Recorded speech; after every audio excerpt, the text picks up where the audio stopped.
है महाप्रसाद ही पाना, और महाप्रसाद नीचे बैठ के ही पाना है, उसी को पा करके सब लोग आनंदित होते हैं।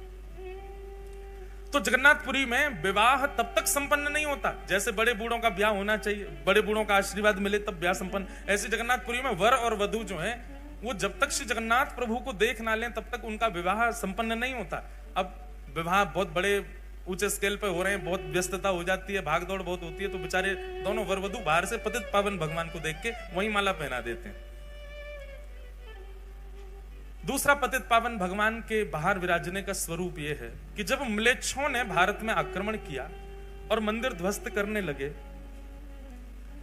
तो नियम बना दिए मंदिरों में कि भाई जो वैष्णव नहीं है, जो हिंदू नहीं है, उनको मंदिर में प्रवेश नहीं करने दिया जाएगा। और इसका कट्टर नियम तो श्री जगन्नाथपुरी में ही हो गया, वहां पर हिंदुओं को ही प्रवेश रहता है। लेकिन महाप्रभु श्री जगन्नाथ जी के तो अनेक विदेशी भक्त भी हैं, अनेक ऐसे भक्त हैं जो म्लेच्छ भी हैं। सालबेग वही म्लेच्छ था। और जब से श्री चैतन्य महाप्रभु और गौड़िया वैष्णव परंपरा, इनका तो दो ही इनके प्रमुख स्थान है, या तो वृंदावन या फिर जगन्नाथपुरी। तो गौड़िया वैष्णव परंपरा में तो अंग्र देश के बहुत लोग हो गए, जगन्नाथ भगवान को सर्वस्व मानते हैं। उनके लिए महाप्रभु श्री जगन्नाथ जी पतित पावन रूप में बाहर ही बैठ गए, यही दर्शन कर लो हमारा।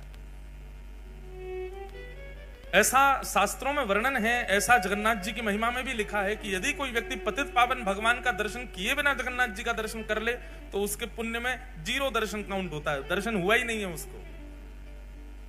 लेकिन पतित पावन भगवान का दर्शन करके महाप्रभु को देखे तब उसके परिपूर्ण दर्शन माने जाते हैं। तो सिंह द्वार ये पूर्व द्वार है, इसी को धर्म द्वार कहा जाता है। दूसरा पश्चिम द्वार, इसको व्याघ्र द्वार कहा जाता है।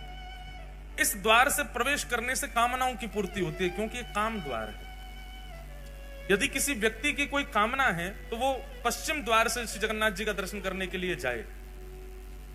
जितने दिन जगन्नाथपुरी में है, जितनी बार प्रवेश करे पश्चिम द्वार से करे तो उसकी जो भी कामना होगी महाप्रभु जगन्नाथ पूरी कर देते हैं, काम द्वार। तीसरा है उत्तर द्वार, इसको कहते हैं हाथी द्वार, और इसका अर्थ क्या है, बोले मोक्ष द्वार। इस द्वार से प्रवेश करना और दर्शन करके निकलने से ये मोक्ष द्वार है, इससे मुक्ति की प्राप्ति होती है। और दक्षिण द्वार अश्व द्वार है, अश्व द्वार। इस द्वार से प्रवेश करके दर्शन करने जो व्यक्ति जाता है उस अर्थ की प्राप्ति होती है, धन मिलता है। पर हरिनाम जिसके चित्त में है, हरि जिसके भीतर विद्यमान है, वो किसी भी द्वार से प्रवेश कर जाए उसको चतुर्विध पुरुषार्थ नहीं मिलता है। जैसे जिसके चित्त में कामना नहीं है, जिसके चित्त में मोक्ष की इच्छा नहीं है, जिसके चित्त में अर्थ की कामना नहीं है, वो किसी भी द्वार से प्रवेश कर जाए, उस द्वार की महिमा जाने बिना प्रवेश कर जाए तो उसको पंचम पुरुषार्थ की प्राप्ति होती है। पंचम पुरुषार्थ क्या है? प्रेम। श्री जगन्नाथ जी उसको प्रेम प्रदान करते हैं। इस प्रकार महाप्रभु श्री जगन्नाथ जी के ये 4 द्वार हैं।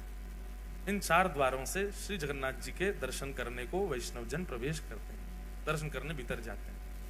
महिमा बहुत सारी है, सब प्रकार के तीर्थ अंदर विद्यमान हैं। महाप्रभु जगन्नाथ जी के समस्त देवी देवता अंदर ठाकुर जी के पास बैठे हैं। फिर आज क्या है? एकादशी। अब लोग एकादशी के लिए बहुत प्रश्न करते हैं कि श्री जगन्नाथपुरी में एकादशी का महत्व क्यों नहीं है। ऐसा नहीं है कि महत्व नहीं है, एकादशी का बहुत बड़ा महत्व है, पर वहां व्रत नहीं किया जाता। अगर एकादशी के दिन आप श्री जगन्नाथ धाम में हैं तो उस दिन स्कंद पुराण में कहते हैं बाकी के दिन महाप्रसाद पाओ पेट भर के, लेकिन एकादशी के दिन महाप्रसाद पाओ आकंठ। गला आपका यहां तक भर जाना चाहिए, जितनी भूख लगे वहां से ज्यादा पाओ। क्यों? बोले एकादशी के दिन जगन्नाथ भगवान के नेत्र 1-1 फीट और बड़े हो जाते हैं। आंख खोल के देखते हैं आज मेरा प्रसाद कौन नहीं पा रहा है, वादा ना तो ठाकुर जी और ध्यान से देखे। तो एकादशी के दिन महाप्रसाद की बड़ी महिमा है। लेकिन याद रहे, जगन्नाथपुरी जाकर के यदि कोई व्रत करता है एकादशी का तो उसकी संपूर्ण पूर्व की एकादशी निरस्त हो जाती है। इसलिए कई लोग मैंने देखे हैं ऐसे वो बहुत निष्ठा रखते हैं एकादशी के प्रति, तो जगन्नाथपुरी जाकर के भी वो कहते हैं ठीक है महाप्रसाद है, हम माथे से लगा के थोड़ा ले, पर हम प्रसाद पाएंगे नहीं, हमारा नियम है, व्रत है। भैया स्कंद पुराण में स्पष्ट मना किया गया है, वहां व्रत मत रखो। अब इसके पीछे कारण सुनो क्यों। एकादशी के दिन अन्न में पाप का निवास होता है कि नहीं होता? एकादशी के दिन अन्न में पाप निवास करता है। और जगन्नाथपुरी का जो महाप्रसाद है, श्री जगन्नाथपुरी में जो रसोई में प्रसाद सिद्ध होता है, वो स्वयं लक्ष्मी सिद्ध करती। कौन सिद्ध करता है? लक्ष्मी जी के हाथ स्पर्श हो जाने के बाद में कोई अन्न में पाप निवास नहीं कर सकता। और दूसरी बात, लक्ष्मी जी के हाथ से निर्मित हुआ तो पाप तो बहुत दूर की बात है महाराज, उस प्रसाद के चारों ओर करोड़ों पुण्य घूमते रहते हैं, हमको मौका मिले हम इसमें प्रवेश कर जाएं। उसके बाद जगन्नाथ, जगत नियंता जगन्नाथ भगवान उसका भोग लगा रहे हैं, और हम उस समय एकादशी की प्रधानता मान रहे हैं। हम कैसे मान सकते हैं एकादशी प्रधान है उस दिन? हम एक नियम और बताएं, संतों की आज्ञा से बता रहे हैं। एकादशी आपका व्रत चल रहा है, आप हिसार में बैठे हो, आपका व्रत हो रहा है, आप निर्जला कर रहे हो, या जैसा भी आपका व्रत का स्वभाव रहता है वैसा आप व्रत कर रहे हो, बहुत अच्छी बात है, निष्ठा एकादशी की होनी चाहिए। उसी समय वृंदावन से हमारे गिरिराज जी से कोई वैष्णव आए और वहां का 56 भोग लेकर के आए और आकर के आपके घर पर प्रदान किया। अब प्रसाद का नियम क्या है? प्रसाद जैसे ही आपके घर में आए तुरंत उसमें से एक टूक आपको लेना ही चाहिए। क्यों? बोले प्रसाद आया है, आपने रख दिया फ्रिज में, आपने सोचा कल पाएंगे, कल तक जीवित नहीं रहे तो, रात में प्राण चले गए तो, अगले क्षण ही पधार गए तो। प्रसाद जैसे सन्मुख नेत्रों के सामने आ जाए तुरंत उसको ग्रहण कर लेना चाहिए। अब एकादशी क्या करें? ये तो अन्न है। अगर आपने उस समय प्रसाद को अन्न माना तो आपकी एकादशी निरस्त हो जाएगी। उसी समय आपके सन्मुख जैसे ही प्रसाद आवे तुरंत लीजिए और तुरंत लेकर के एक टुक मुख में धारण कर लीजिए। क्यों? वस्तु में पाप निवास करता है, व्यंजन में पाप निवास करता है, अन्न में पाप निवास करता है, प्रसाद में पाप नहीं रहता। इसलिए प्रसाद के प्रति ये बुद्धि मत रखो। जगन्नाथपुरी में एकादशी व्रत नहीं करना चाहिए, पर मंदिर का ही प्रसाद पाना चाहिए, बाहर कुछ मत पा लेना, महाप्रसाद पाओ। लक्ष्मी ने बनाया है, जगन्नाथ का अधरामृत है, उसको पाने से तो एकादशी पुष्ट होती है, इसलिए वहां एकादशी व्रत का नियम नहीं। और सबसे बड़ी बात बंधुओं एक हमारी सुनिएगा, प्रसाद को कभी भी व्यंजन मत समझिए। प्रसाद चाहे जगन्नाथ जी का हो, चाहे राधारमण लाल जी का हो, राधा वल्लभ लाल जी का हो, बिहारी जी का हो, श्री गिरिराज जी का 56 भोग हो, उसके प्रति व्यंजन बुद्धि, उसके प्रति पदार्थ बुद्धि बिल्कुल मत रखिए। उसमें स्वाद आ रहा है तो ज्यादा पाना, ऐसा भी भाव मत रखो। साक्षात ठाकुर जी का स्वरूप है, उसी भाव से ही उसको सेवन करना चाहिए। मूलतः एकादशी अन्न के लिए है, प्रसाद के लिए नहीं। इसलिए जगन्नाथपुरी में एकादशी का नियम नहीं है, वहां नहीं करना चाहिए। कई कथाएं आती हैं, जिन जिन लोगों ने एकादशी नियम रखने का प्रयास भी किया, श्री जगन्नाथ जी ने उनको तुरंत ही अवगत भी करा दिया कि भाई तुम यहां एकादशी मत करो, एकादशी करनी है दुनिया में करो। अब लेकिन कई बातें आती हैं, बहुत सारे प्रकार के भाव आते हैं। एक जगह ऐसा भाव आता है कि श्री जगन्नाथ भगवान जो हैं वो साल भर तो दाल भात पाते ही पाते, महाप्रसाद पाते हैं, लेकिन स्नान पूर्णिमा के बाद जब ठाकुर जी अस्वस्थ हो जाते हैं 15 दिन के लिए, रथ यात्रा से पहले श्री जगन्नाथ भगवान अस्वस्थ होते हैं, तो 15 दिन ठाकुर जी महाप्रसाद का भोग नहीं लगाते, तो मतलब अपनी साल भर की जितनी एकादशी ठाकुर जी तभी कर लेते हैं, अपनी सबरी एकादशी ठाकुर जी उन्हीं दिनों में ही कर लेते हैं। मतलब जब श्री जगन्नाथ भगवान अस्वस्थ अवस्था में होते हैं और यदि किसी व्यक्ति का जगन्नाथपुरी में अनेक एकादशियां व्यतीत हुई हैं, ऐसे व्यक्ति को उन 15 दिनों तक उसको भी व्रत नियम करना चाहिए, क्योंकि जगन्नाथ जी प्रसाद नहीं पा रहे हैं तो हम भी नहीं पाए, हमारी भी एकादशी पुष्ट हो जाए उसी में। ऐसी भी भावना है। अस्वस्थ क्यों होते हैं श्री जगन्नाथ भगवान? भगवान को कभी अस्वस्थता हो सकती है? श्री ठाकुर जी के ऊपर कभी किसी भी प्रकार की अस्वस्थता का भाव कैसे आ सकता है? वो साक्षात महाप्रभु हैं। तब प्रसंग सुनाया जाता है भक्त श्री माधव दास जी का, श्री जगन्नाथ भगवान के परम वैष्णव भक्त हुए श्री माधवदास। बहुत सुंदर चरित्र है। कन्नौज के एक विप्र कुल में जन्म हुआ श्री माधवदास जी का। बहुत ध्यानपूर्वक सुनो, जिनको कथा पता है अच्छी बात है, जिनको नहीं पता है वो सुनो, जिनको पता है वो फिर से सुनो।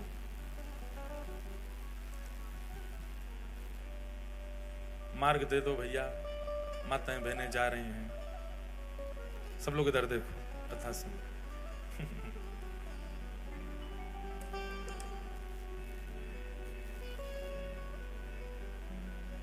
कथा से कोई जाता है तो मन तो होता है कि इनको पकड़ के बैठा दें, पूछ लें भैया क्यों जा रहे हो, पर सबके अपने अपने काम होते हैं। लेकिन फिर मन में बात आती है कि भाई 7 दिन की कथा हो तो ठीक भी लगे, 4 ही दिन को आए फिर भी जा रहे हो, अब तो बैठ जाओ, अब मत उठना कोई। हाँ, अब जो उठ गए वो चले जाओ, जो नहीं उठे वो बैठे रहना। ध्यान से सुनो, श्री गिरधर लाल जी रथ में बैठे हैं आप लोगों के लिए, इसलिए भाव से कथा सुनो। बोलो गिरधर लाल प्यारे की। कन्नौज के विप्र कुल में जन्म हुआ किनका? माधवदास। श्री माधवदास जी का चरित्र आता है कि आप बड़े विद्वान थे, आपका विवाह हुआ और विवाह के उपरांत आपकी पत्नी ने एक पुत्र को जन्म दिया। बालक का जन्म होते ही किसी कारण से पत्नी की मृत्यु हो गई और पत्नी की मृत्यु होने पर पूरा घर बड़ा उदास, निराश, हताश हो गया। माधवदास जी ने संस्कार आदि किए और उसके बाद ऐसी विरक्ति आई माधवदास जी को। विरक्त तो पहले से ही घर वालों ने ब्याह करा दिया था, विरक्ति तो उनके चित्त में थी, परंतु पत्नी की मृत्यु से अब और ज्यादा उनकी विरक्ति जो है वो प्रगाढ़ हो गई। उन्होंने मन में विचार कर लिया कि अब सब तज हरि भज, सब छोड़ छाड़ के ठाकुर जी को भजेंगे। एक बात कहें बंधुओं, माधवदास जी के चरित्र में नहीं कह रहा हूं, अपने विषय में, हम आप सब लोगों के विषय में कह रहा हूं कि हम प्रतीक्षा क्यों करते हैं कि जब कुछ घटना घटे तो ही हम ठाकुर जी के शरणागत हों। प्रतीक्षा मत करो घटना की। वास्तव में कोई घटना होने के बाद, ठोकर लगने के बाद या फिर किसी प्रकार की स्थिति आने के बाद जब हम भगवत सन्मुख होते हैं, ठाकुर जी को अच्छा तो लगता है पर उतना प्रिय नहीं लगता। लेकिन कोई व्यक्ति सर्व व्यवस्था होने के बाद भी, सब कुछ सुमंगल होने के बाद भी ठाकुर जी को शरणागत हो जाता है, तब ठाकुर जी को बहुत प्रिय लगता है। तब लगता है ठाकुर जी को हाँ, ये प्रेम मेरे लिए वास्तविक है। कोई व्यक्ति आपसे प्रेम इसलिए कर रहा है क्योंकि उसका मन नहीं लग रहा। कोई व्यक्ति आपसे प्रेम इसलिए कर रहा है क्योंकि उसके प्रेम के पीछे एक कारण विद्यमान है, एक कारण है जिसके कारण वो आपसे ब्याह कर रहा है। जैसे कि विवाह संबंधों में भी अगर कन्या ने आपसे विवाह किसी कारण से किया, चाहे आपके धन के लिए किया, चाहे आपकी संपत्ति के लिए किया, चाहे किसी और कारणों से किया, तो कारणों से हुआ संबंध आपको पता लगने पर इतनी प्रसन्नता नहीं होती, क्षोभ होता है चित्त में। ऐसे ही ठाकुर जी जब अपने शरणागत को देखते हैं तो शरणागत को देख करके ठाकुर जी तुरंत नेत्र बंद करके विचार करते हैं कारण क्या है इसकी शरणागति का। और जब कारण ठाकुर जी को पता चलता है, ओहो जीवन में दुविधा है, सब जगह ठोकर खा खा के बेचारा परेशान हो गया है, सब जगह विश्वास करके देख लिया लेकिन फिर भी इसको अविश्वास मिला है, सब जगह से ऐसा ऐसा हो करके अंत में मेरे शरण में आया, तो ठाकुर जी मुस्कुराते तो हैं पर प्रसन्न नहीं होते। लेकिन कोई व्यक्ति बिना किसी कारण के ठाकुर जी के सन्मुख चला जाए, बिना किसी कारण के ठाकुर जी का हो जाए, वो अति प्रिय होता है। अकारण प्रेम करो, अहेतु की भक्ति करो ठाकुर जी की। किसी घटना की प्रतीक्षा मत करो कि वो हो तो ही हम ठाकुर जी के सन्मुख जाएं। अब घट गई है, उसके बाद आ चुके तो बुरा नहीं मानो, अब उनके लिए माधवदास जी की कथा सुनो। तो माधवदास जी का जीवन कैसा, वो तो पहले से शरणागति चाहते थे पर घर वालों के कारण त्याग किया। पुत्र का जन्म हुआ, पत्नी मर गई, सब छोड़ करके शरणागति लेना चाहते थे ठाकुर जी की, पर तभी अपने छोटे बालक को देखा और घर वाले भी कहते थे अब ये इसका पालन पोषण कौन करेगा, इसका बेचारे का क्या अपराध, इसका क्या दोष, ये कैसे रहेगा। तो माधवदास जी का एक सूक्ष्म ममत्व उसके प्रति होने लगा, उसको अपने चित्त से लगा करके रखते। सोचते तो थे क्या करूं, घर वाले कहते एक और ब्याह कर लो। बहुत पीछे पड़ने लगे घर वाले, तो माधवदास जी ने एक दिन कह दिया, आप सब लोग जो मेरे पीछे पड़े हैं कि ब्याह कर लो ब्याह कर लो, मुझे आप सब आश्वासन दे दीजिए और आश्वासन करते हुए ये बता दीजिए कि अब मेरा जिससे ब्याह होगा वो कभी नहीं पधारेगी और उससे होने वाली संतान भी कभी नहीं पधारेगी, तो मैं ब्याह करूंगा। सारे रिश्तेदार पीछे हो गए, ये कैसी बात है, ये कैसी बात है। बोले नहीं, आप कह दो कि वो नहीं मरेगी तो मैं ब्याह कर लूंगा। कोई भी इस बात पर लिखने को राजी नहीं हुआ। माधवदास जी बोले तो फिर मैं ब्याह नहीं करूंगा। रही बात इस बालक की, तो मैं इसका पोषण करूंगा। माधवदास जी उस बालक को लिए घूमते रहते। एक दिन एक बगीचा में आप बैठे थे, बालक गोद में था, मन में सोच रहे थे कि और कोई उपाय नहीं है क्या ब्याह के अलावा इस बालक के पोषण का, जिससे मैं शरणागति ग्रहण कर लूं। ये चिंतन उनका चलता ही रहता था। तभी आपने क्या देखा, सामने वृक्ष पर एक घोंसला है, उस घोंसले में से एक चिड़िया का एक अंडा छोटा सा जोर से हवा चलने पर नीचे गिरा। और जैसे ही वो नीचे गिरा, माधवदास जी उसको देख रहे थे। माधवदास जी उठ करके उसको बचाना चाहते थे, पर तभी क्या देखा, नीचे सूखे पत्तों का ढेर था और वो अंडा आकर के उस पर गिरा और बच गया। कोई उसकी दुविधा नहीं हुई। थोड़ी धमक लगने पर अंडा फूट गया, उसमें से बालक बाहर आ गया। वहीं के कीड़े मकोड़े जो थे उनको चुग करके पाने लगा। माधवदास जी के मन में बात आई, बोले हम बेफिजूली की चिंता करते हैं कि इसको कौन पालेगा, इसको कौन रखेगा, इसको कौन संभालेगा। सबका रक्षक जगन्नाथ है, तो वो सबको संभालता है। मैं तो दौड़ा था कि मैं अंडा पकड़ दूं, लेकिन नीचे ठाकुर जी ने पहले ही किसी के द्वारा पत्तों का ढेर रखवा रखा है, उस पर गिर करके वो बालक बच गया। और उसके बाहर आते ही उसको प्रसाद भी मिल गया, उसको अपना भोजन पेट भरने के लिए सामग्री भी मिल गई।